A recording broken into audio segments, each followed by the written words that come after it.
Big Safety Podcast with Vance and Bart. It's a trap. There's no comfort fitting in a fake safety that no one believes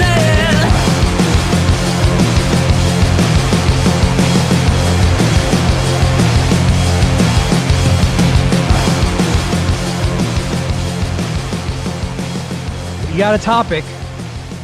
I know all of you have been really chomping at the. Is it champing? Chomping? What are you doing to a bit? What would you do to a bit? This in itself is a bit. I am doing. It's chomping. It's because a horse, the thing in their mouth, right? It's what it's about, right? But it's a bit. But it's an A. I don't know. I'm not a horse person. Horses are people too. So, boy, do we have a topic for you. Boy, do we have a topic for you. It is right along the lines of what matters today, what's important, what's at the headlines. UFOs. My bad. That was last week. This is feminism. And I know that none of you listen to every episode, so I know you won't call me out that last week wasn't about that. Well, we could do like most of the media and rewrite everything and put in an episode last week about UFOs. That'll work. And by that, I mean, what do you mean last week wasn't about UFOs? The Wuhan lab. We never said you were crazy if you thought it might have came from there. We never called you a Nazi or a white supremacist for, saying something like that. We said, oh, interesting. Let's ponder that. So, feminism. We did have a request from somebody who listens to the show on a regular basis. So all you people who don't, maybe you should, and request a topic. We'll talk about it. Feminism through the eyes of two men who have never been a lady before. So, I mean, who better to talk about this? That's my favorite Aerosmith song is Dude Has Never Been a Lady. Before. Yeah. So who better to talk about this? It's a long title. Who better to talk about this than Aerosmith? Yep. So Aerosmith, come on in. Oh, if they would have only brought Alicia Silverstone. Or did she go crazy? I don't know. I don't know. Wasn't she beating her kid like a bird or something? Some point in her life. Was she beating her kid like a bird? No, feeding it, like chewing the food and like doing something crazy like that. I don't know. Is her kid toothless? I want to say that I heard some crazy shit, but she might have been like, "Oh, I think I'm going to vote for, I might be a Republican," and then, Hollywood was like, "Oh, she's a bird lady," or she could have been voting for like Bernie or something too, which would have that's true, put her on the plank as well. Because like Bernie supporters and like Trump supporters were both Nazis there for like when Bernie's doing well, but like. When he's coming up, it's not like that. But when he's doing well. Yeah, when he's coming up, we support Bernie and we support, all walks of life or whatever phrase you want to use. Yeah. It was funny because it was like the Proud Boys and Bernie supporters were the same thing there for a while. The news. Bernie bros, as they called them. I was like, yo, Bernie people. See? Maybe we weren't Nazis either. Not that I was a Proud Boy, but like they were lumping us and Caps in with Proud Boys and whatnot. So, yeah, that's fun. Maybe Alicia Silverstone is a good example and pathway forward for us in terms of feminism. Right? Oh, I thought you were going to say she was a Proud Boy. That didn't make sense. She's a proud girl. Right. Proud Boys, feminism, same thing. It's that's a tricky topic for somebody who's not a lady. It's one of those things where you don't want to step on anybody's toes or try to pretend like you've gone through the same thing they've gone through with like with any group, but it's the differences are pretty extreme between somebody like me and a woman who feels like they've been wronged by some form of our society or government or some sort of institution. But can I listen to their arguments and say, yeah, I agree with that, or that sounds terrible, or that's some bullshit. Like, you're wrong. I can do that. I am qualified to listen to your grievances and your arguments and come to my own conclusions on the arguments that you've made as a feminist. I want to do a little bit of I wanted to do a little bit of research this week, and I did some, and I read a few just cuts, things, speeches. I was really fascinated with early feminism in the United States because at some points in it, a lot of the rhetoric sounded very ANCAP-y, you know. So it got me interested. I was there, you know, yeah, power, power to the ladies, you know. And then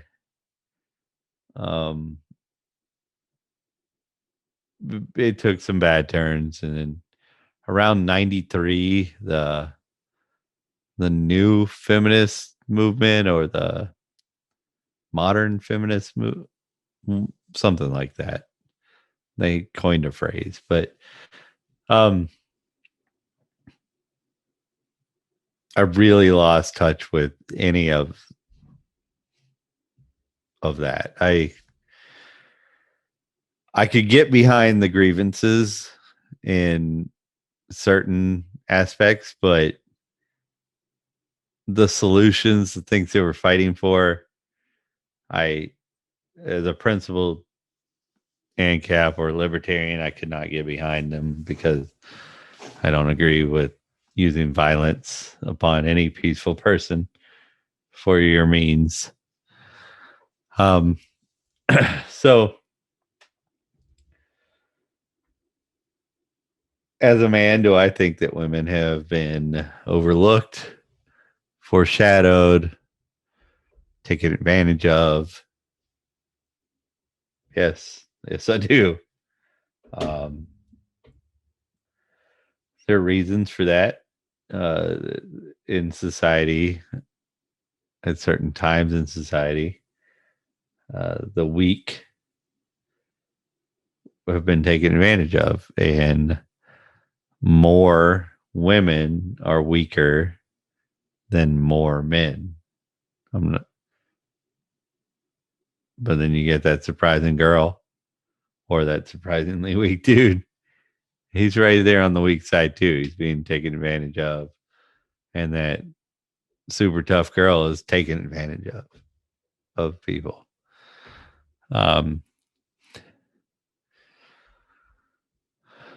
Has there been job situations where men have treated women differently?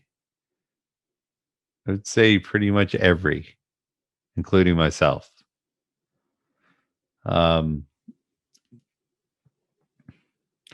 Do I think a woman can do things that a man can? Absolutely. All I need to do is see that you can do it. That's my belief system. I really don't have the time to be bigoted. So it's just like, if you're doing it and doing it well, That's it. That's the end of the conversation. So if you're not, and then you go, it's because I'm a woman and you need to give me special treatment because I'm a woman, then I'm going to be like, that's fucked up. And no, well, bye. So that's where I stand on that. I don't care if you're a woman. I don't care if you're a man. Whatever you've decided to do and said you're going to do for whatever pay rate, that's what you do. You're either good at it or you're not, or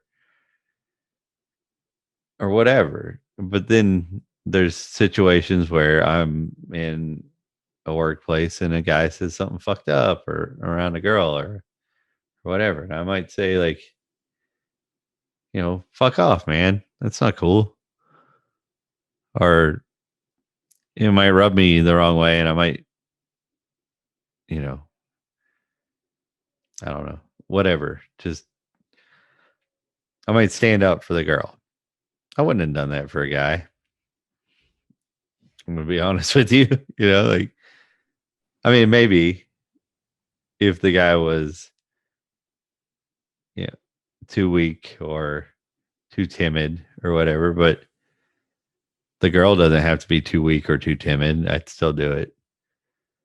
It's just the way I was brought up. But it doesn't mean that I think any less of the girl. It's just that it's in my nature that, a woman can create life. That's really special. I have 2 kids. It's a big deal. I think women should be treated with a little bit of, I don't know, like, I want to say, not to worship a woman, but like, there's something special about a woman because they create life. So you just got to do something more for them. I don't know. I feel like I would never force anybody to, but I think it's special. So that's where I'm starting from. Sorry. Are you saying that you revere women as a whole because they have the capacity to create life? Yeah, I think so. I think that's interesting and respectable. It's something that I think would create an interesting conversation around those who are unable to do that.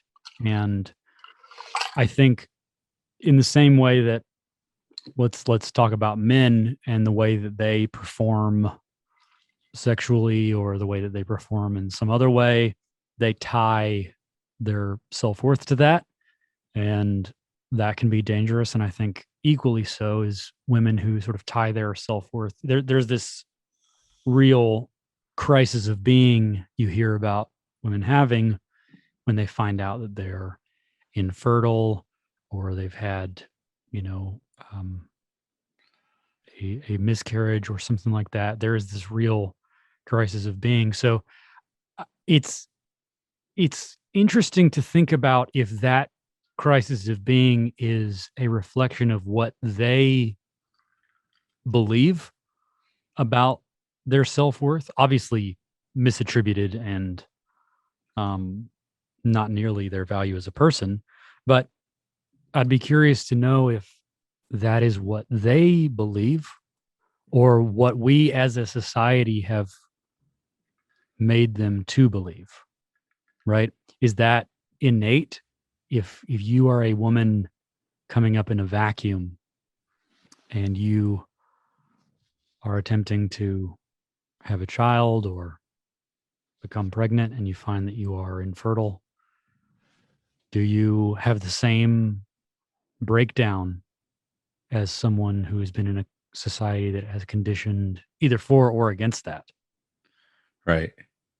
So first off, to clarify, you you can grow up in the most oppressive situation, being told what to believe, and you cannot believe that. So nobody will ever make you believe something. You more likely to believe it growing up here than there, yes. But your beliefs are yours. Yeah, so I think that is a pretty good point. Like, is it bad for me to feel that way about women because women create, like, I think that if I felt that way about each woman, whether on the fact of whether they could create life or could not, or their fertility, then yeah, I think that'd be pretty bad. Messed up. But the fact that just women in general I respect because of whatever reasons I have. There's tons of them. You know, I have a mother. There's tons of reasons, things that happened in my life that made me say, you know, women are something more. There's just something about a woman that makes me want to shield them from danger in whatever way. Well, I would say that that's evolution, right? So I think it's really important that we maybe tease out what we're actually talking about. And I hate to already get into my signature move around being too semantic here. But when we talk about feminism, we're talking about something pretty broad, right? Like, it's the whole reason why when someone says anything with a broad brush of, I want to talk about Republicans or Democrats or liberals or conservatives or feminists, you don't really know what they're talking about because it's a long poisoned well. Right. So when we talk about what feminism is, it's really hard for us to define what that actually is. And I like that you have naturally gravitated away from just digging into a narrative around modern feminism and some of the problems there, because I think that distracts from the truth of what we're trying to get at, which is I think we're having two conversations in parallel, one about what is and one about what ought to be. So from an evolutionary perspective, we can define what is, but that doesn't necessarily tell us what ought to be. So when you talk about your compulsion to protect a woman, or your compulsion to step in and say something on her behalf, I think that's evolved. I think that is what you evolutionarily have been programmed to do. Right. It does feel natural. Yes. But So it doesn't answer the question of whether you should do that. And if we have some no, control it over our evolution, it does not, but it does do something to me. So for me to deny my natural instinct would, for somebody to ask me to deny my natural instinct would also be somebody invading upon me being a man. That's part of being a man. So now let's talk about what would happen in a situation with me. Not with every man, but with me. I step in, say something. The woman that I say something for says, let's make this a completely happy situation. Like it ends up perfect, but we disagree. But it ends up we're both good with each other in the end. She says, "No, I'm cool with that." Takes me off to the side. I'm cool with what he said. Like, don't worry about it. I get what you were trying to do, but like I can handle my own. And then I go, right on. Sorry. Maybe like, fist bump. Pow. Whatever, right? You And guys then we give go jazz upon hands to each other. yeah, we go upon our different ways. Like I think that's what early feminism wanted. That's was somebody to feel like when they said, no, I got this, somebody said, oh, all right. I don't think they were saying, like, don't open the door for me. I'm going to cuss you out because you got a dick. I didn't get that from the early feminine. I just want to be, I want my opinion to be heard. And Well, for you, you respect it. right? So, For you to even listen when she says, "Hey, I've got it." right. And that goes for any, like, somebody who's handicapped and I step in for them and they say, yo, dude, I got this. All right. And then I back off. I mean, and if you're the kind of guy who's like, oh, she's a woman, she can't take care of her. I mean, I guess that's who you're fighting. That's who the feminists should be fighting against. And were fighting against in at least the early stages of it that I've read. I disagreed with some of the early stuff too, because it did tend to look at the state as the answer. It just doesn't seem like that's the answer. I mean, we're talking about men and women coexisting. It kind of just seems like we should be talking to each other. And I think that's another important distinction that I'm glad you call out, because so often when discussing things regarding the state, that is a really, really important point and distinction that you make, because we often hear about problems and folks propose they be addressed by the state. And when we push back on that, we are seen to be against the idea that that would be a problem in the first place. Not that we're pushing back on the proposed solution, but that we're pushing back on the problem in itself.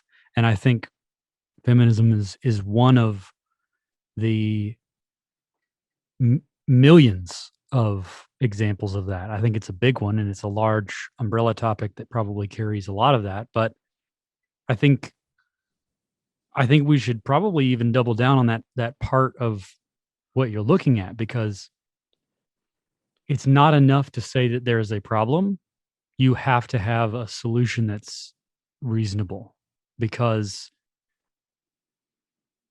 if you propose a problem with an unreasonable solution, the folks who do not recognize that as a reasonable solution are not going to try to help you with your problem if you don't make the distinction between problem and solution.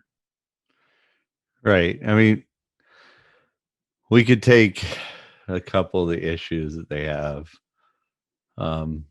Modern feminists, they claim a wage gap, right? Where I'm sure anybody who's done economics has seen all the charts, seen the proof that that doesn't necessarily exist. But let's say it did. Okay, let's say there is a female wage gap in the US broadly. I'm not saying that it doesn't happen at specific companies, here and there, but let's say just broadly there's a wage gap. So you're saying that I could get better employees for less money if they're women. So as a company owner, why wouldn't I just only hire women at less money, or take all the best women employees and congregate them into my one business by offering them man rates? I mean, that's a free market solution, and that's exactly what would happen in a free market if this were an issue. And then Let's break those two down, because I think those are two. I mean, you're absolutely right. I don't disagree with you. I just think those two are different paths, and I think address different concerns. mhm. Right? So the one where you pay, let's call it man rates. The one where you pay man rates is raising the floor, and the one where you're employing women instead of men because it's a better deal is more about taking advantage. So Mhm. I think those are absolutely part and parcel of the same issue. Yes, like a wage gap conversation, but I say we follow those down. Like, those are two really interesting examples where if you exist in a free market, why wouldn't you do one of those two things? And I would say that depending on where you sit on the feminist scale, you would probably behave differently based on those two, right? So let's go with the premise that I am a man who thinks that women are inferior. So now I'm going to hire more women at lower rates, which is the funny thing is that's the one that hurts men. Is that's the odd thing, is because when you do it that way, you will in turn lower the man rate, because a man will have to compete for a job that he's not privy to, because he's a dude. So like, you're not hiring dudes, you're hiring at women rate. So now he's got to compete with the new women's rate to get a job. So now everybody's rate of pay goes down, and maybe that woman's rate comes up a little bit, and then they meet in the middle. Whereas if we go the other way, you're going to pay a woman man rates, and then all the women want to come work for you anyway, right? So you don't even have to worry about it. So now everybody's getting paid. Men are getting paid whatever. You're getting the top tier women, because all the women who do that are coming to your company and trying to get on there. So you get your pick, right? So you get the very best women employees, and everybody's wages stay up. So the funny thing is the guy who hates or doesn't respect women ends up hurting men, and the other guy, everybody is good. But again, I think that we are projecting our own understanding onto this. Like, we're putting ourselves in the position of this business owner to take advantage of a great deal that the market has afforded us, right? We're not putting ourselves into the position of someone who truly thinks that women are inferior. So I think the premise of this wage gap narrative hangs on not just some market forces where women happen to make less. It's more that women are not respected and seen as equal in the workplace. So they're sort of a second tier citizen. So let's say the first side where you're sort of lowering your wages because you hire all women. Well, I think the premise would be that no man is going to do that if he thinks women are truly inferior. Like, yes, if he has to employ a woman, he will hire her, but at a lower wage. But his ideal would be to pay more to get a man. Right. Which would make his costs go up, because if it's true that women get paid less and do the same amount of work, then why wouldn't his competitor run him out of the market by hiring women to do more work for less money? Because they all agree, right? Like it's a patriarchal system where they all agree that women are. Because let's say you're in. Let's say that's true. Let's say like everybody in this field agrees that women are inferior, but they're not. We can't, because we're not going to change in our thought process or our experiment. We're not going to change the fact that women aren't inferior. They're not. Everybody knows it. These people are idiots. Why doesn't, it's not like there's not a lot of women out there that could jump into that field and then do exactly what we said one of the competitors could do.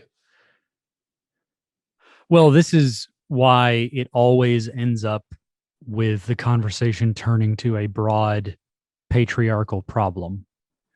In that, let's say I'm entering into a field that requires a bank loan for me to start up this business, and the patriarchal system will not give advantages to women to do that, right? But they will.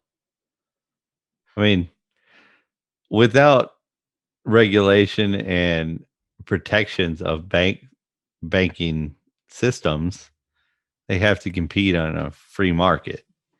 I know that's not what we're in today, but if we're just going on the free market banking system, they can't compete and care that you're a woman. They have to, if they have no protections to stop somebody else from taking, giving the woman that loan, who's got the skills and is going to make money and pay it back and probably grow her business and want to do more business with you, then they have to set aside their bigoted problems and say, yeah, here's your loan because the money's there. But this is all historically backed. But this is all historically backed, right? If the bank is to compete, they would look at historical proof and they would say, okay, what have profitable businesses looked like historically? Oh, it looks like they've been run by men. So I have no reason to give you this loan. And it looks like you will be selling your wares to a patriarchal society where the purse strings are controlled by men as well. But see, at this point, you're getting to like the Wizard of Oz, like fucking, Wicked Witch of the West kind of thing. Like, because without a coercive central planner, your bank has to compete financially, not socially. So it doesn't matter that they were run by women or men. It's what are they doing? Are they competing? Do they have a better product? Do they do this? Do they whatever? The consumer is the winner in a real free market. So the consumer wants to buy, Miss, Miss Sheehan's whatever hand soap, right? And she's making it in her garage and she can't make enough of it. They're buying it. They're buying it. They're buying it. She needs a loan. They need to expand. People are screaming. They want more and more and more. And the bank's supposed to say, no, Miss Sheehan's a woman. She don't know how to make hand soap. Thomas over here with the dial now. That people aren't screaming for. Yeah, he's got that shit. Thomas J. Dial, founder of Dial Soap. Right. It's wild that you would bring him up here. But no, I think the point around the consumer is well taken.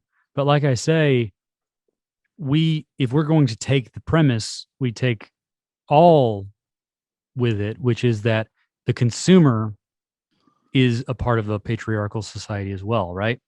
So if the consumer as a whole is largely a group of men who control the money and what purchase decisions look like, then they also have the power to disregard a superior product objectively, right, because they prefer to buy from other men.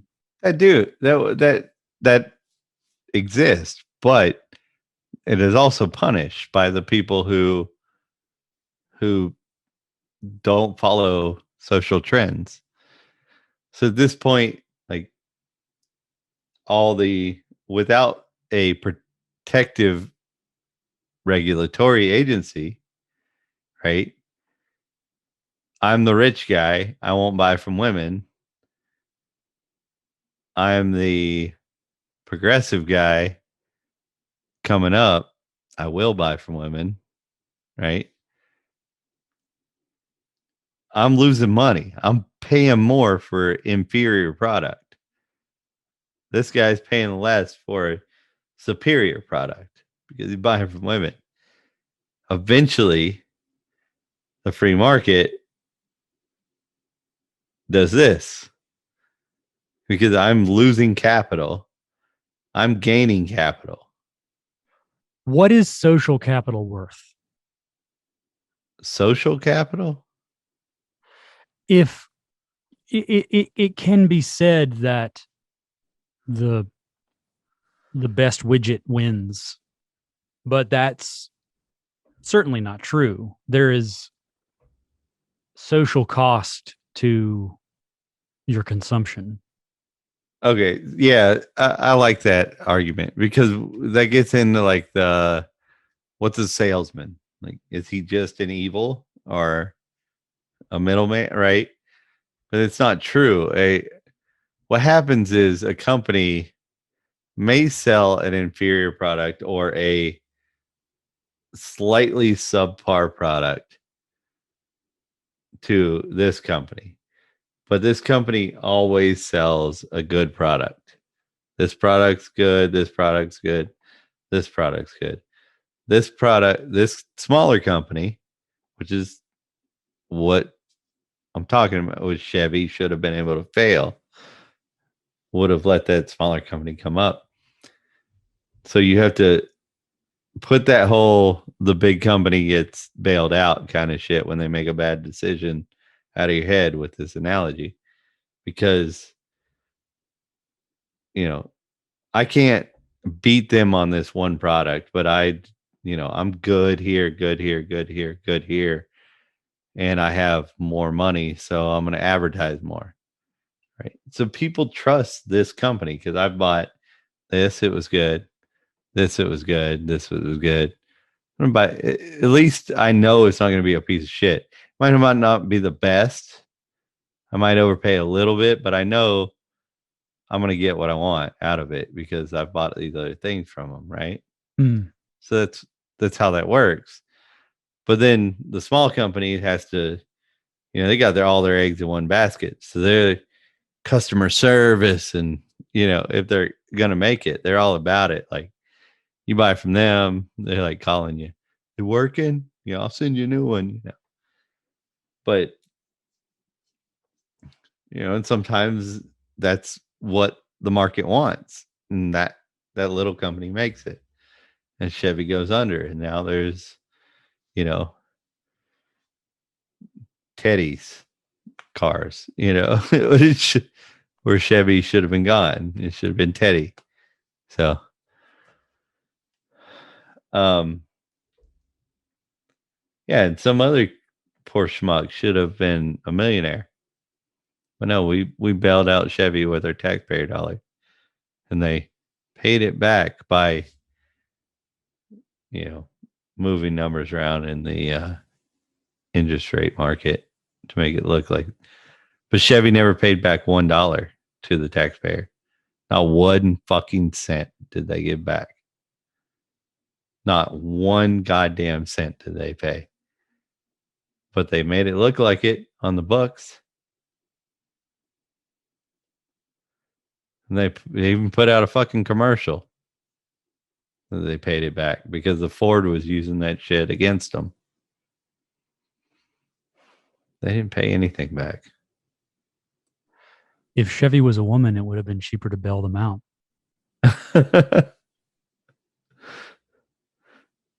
So what I'm getting at with the women thing, with the feminism thing, is if you're not screaming to take something from a peaceful person, somebody who's not doing you wrong, that's not what you're after. I might not agree with you, but I will support you every way that I can in your right to whatever, scream it from the tops of buildings or whatever. I'll support your right to do that. Just don't hurt anybody. Stop trying to cancel people for things that microaggressions and stupid shit like that. Just stop. People don't need to be walking around on eggshells around you, because all that does is make people not like you. It makes people into misogynists. You need to stop with that. Like when somebody says something lewd or crude or whatever, and don't make a big thing about it, but fucking speak your mind. Just say, hey, shut the fuck up, asshole. Like, I'm not into you, shriveled dick motherfucker. Or whatever. Like, come back at him. But don't make the news about it. Don't try to ruin somebody's life over some stupid shit like that. Or if you sleep with somebody and you're drunk and he's drunk and then you wake up the next morning and regret it. Don't use media because what that does is makes people who have been in any situation similar to that just completely disregard everything you say. It's like when you're listening to somebody talk about race relations and they're starting to make sense, and then they go, I'm not racist, but, and then they start, you're like, you just shut down. You stop listening. So just don't do that to people. Be respectful of other people, no matter their genitalia, their color, or whatever. Just respect their property, their rights, and their freedoms. That's it. That's all I ask. What do you ask of the men who continue to propagate the idea that women are inferior and helpless? I don't ask anything of them. I say you're wrong, and you'll be on the losing end of society. Because with a free market or without a real free market, the free market will eventually win. Whether we're talking about the Soviet Union or whatever, eventually the free market will win. And you're going to be fucked because you're that asshole. And just remember, like, blowback exists. When you commit evil or hold down somebody who could be climbing that ladder, it's going to come back with a vengeance. So don't do it.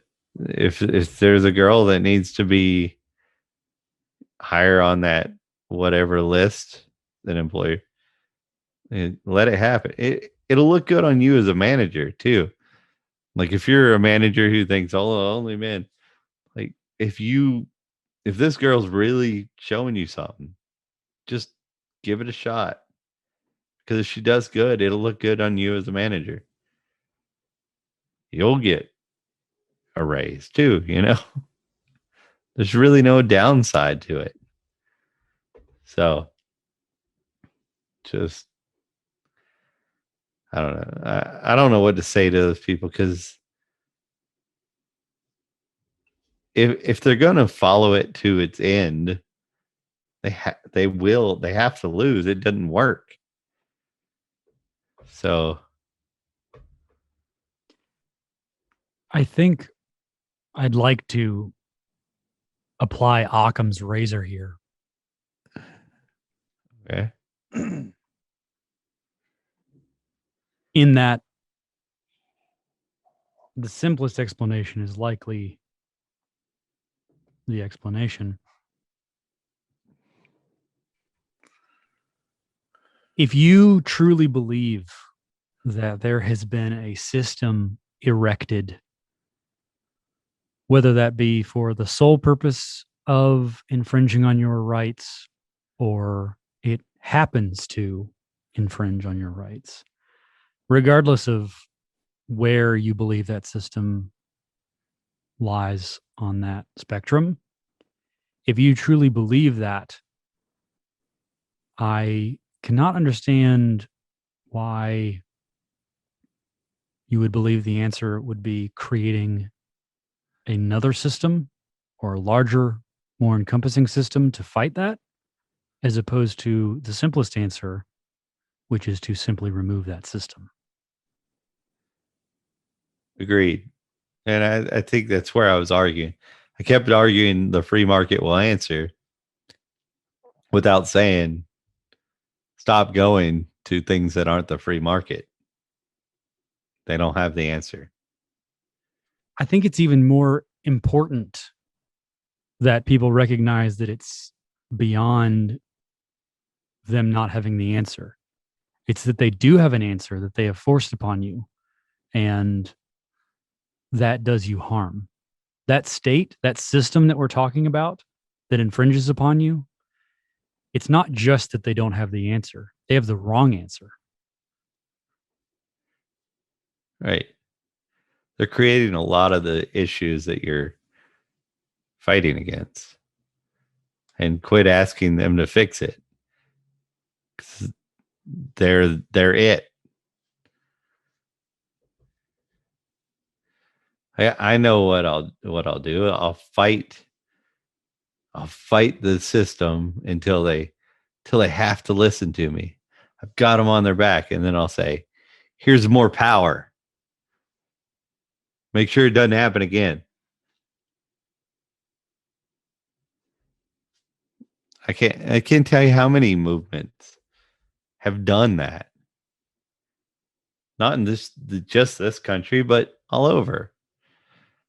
We have like the labor unions who ended up being communism and shit like that. That's what they did. It was like, oh, we're being taken advantage of, and you have to listen. And then they're like, here's all of our rights. Here you go. And then they just got mass murdered.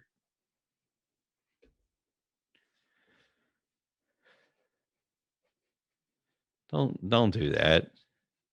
Just take responsibility for yourself.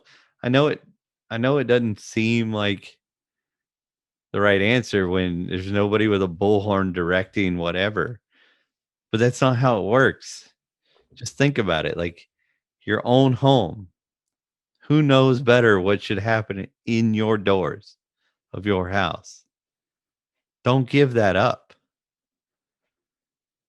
And that should be the same way everywhere. Your business, your whatever, your job, your whatever. If your employer doesn't respect who you are and your ability to do your job, either you're not doing your job good enough or they're making a mistake. Either one, something needs to change.